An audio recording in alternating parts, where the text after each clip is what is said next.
Aljamain Sterling silenced a lot of critics this past weekend after scoring a decision victory over the dangerous Petr Yan. And some of those critics, including Robert Whittaker, have claimed that the Funkmaster should never have been in possession of the belt in the first place, following Yan's disqualification for an illegal knee in their first fight last year. Today, we are discussing Whittaker's comments, plus other bits from the world of UFC. Stay tuned. First up, what happened between Yan and Sterling back in their first meeting? Well, it might be quicker to tell you what didn't happen. Yan went into the fight last March as champion, having dethroned legendary UFC veteran Jose Aldo back in July 2020 and was a heavy favorite to retain his crown. However, in the fourth round of the fight with Sterling, the red mist came over Yan, and in a complete moment of madness, he struck Sterling whilst he was down with an illegal knee. The incident was the catalyst for a year's worth of nasty back and forth between the pair on social media, which only served to hype last weekend's title fight even more. While Sterling secured the decision win, some of those detractors again claimed Yan was robbed, with the decision coming down to who won round 1. Sterling clearly won 2 and 3 after taking Yan down and controlling him for the majority of those rounds, whilst Yan won 4 and 5 decisively as Aljo tired. That left round 1 open for interpretation, and some fans have claimed Yan won the first. However, in our view, there was no clear winner, so there isn't particularly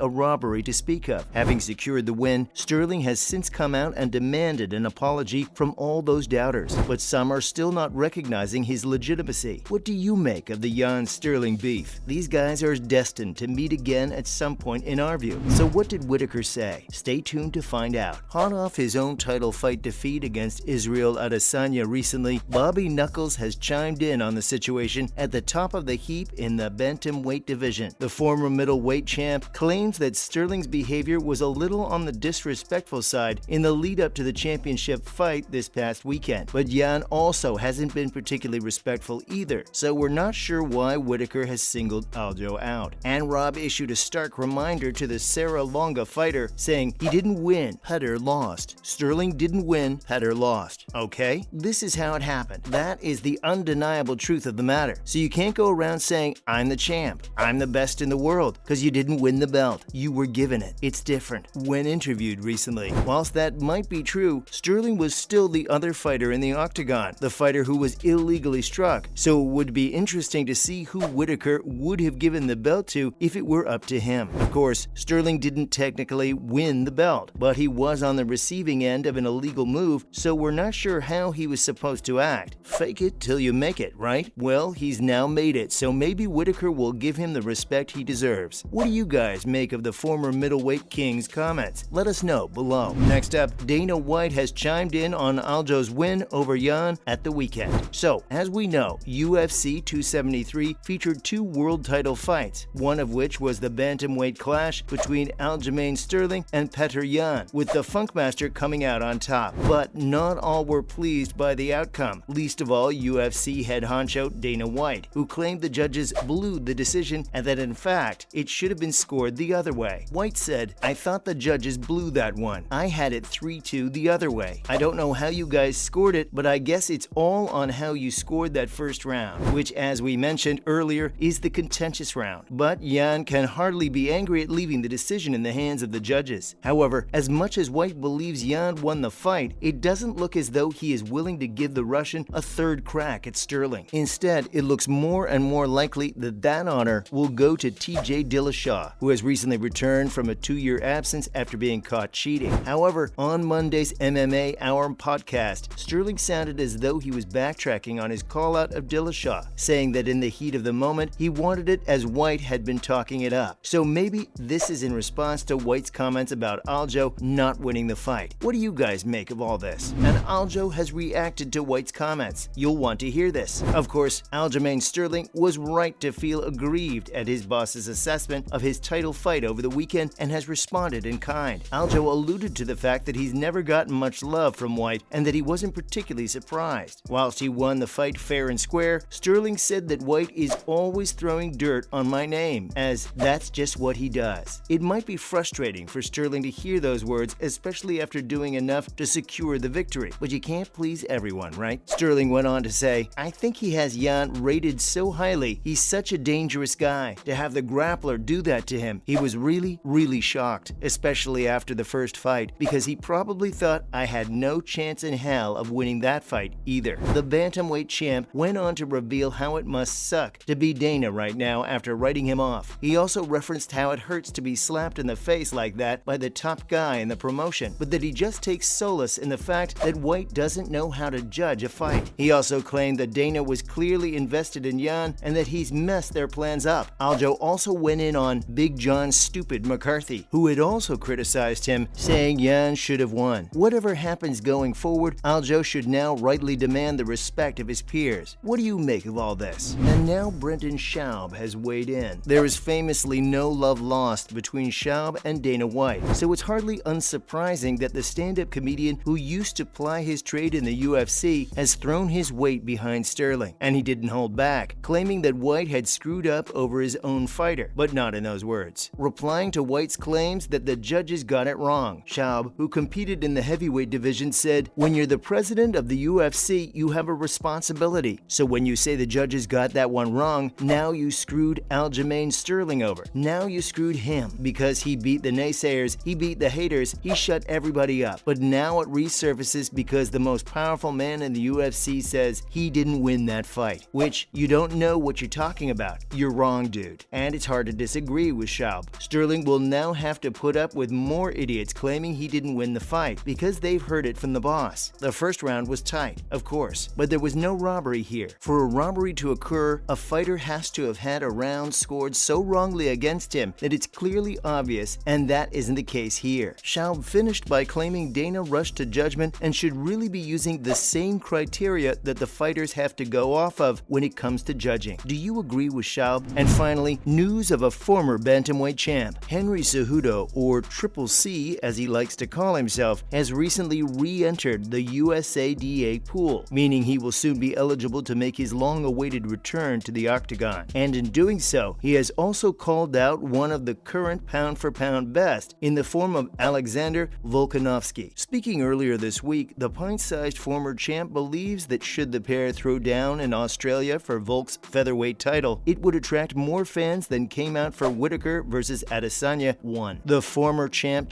did his best to sell the fight to Volk, claiming that they've met before and even partied together before, so why not share an octagon together? In a warped sense of importance, Cejudo then claimed Volkanovski would have to ask for the fight against him. Delusional. Volkanovski is currently one of the biggest draws in the entire UFC and doesn't need Cejudo one bit. He then said if they were to meet in Australia, it would be bigger than the first Izzy versus Rob fight, which attracted 57,127 fans and is the current UFC attendance record. But Cejudo believes they could beat that by a good 20,000 spectators. Volkanovski has been quick to dismiss the former two-weight world champ, saying he needs to prove himself at featherweight first, and we agree. What about you? As always, thanks for dropping by today, and remember to join us next time for some more fun reveals. And don't forget to like, share, and subscribe to our channel.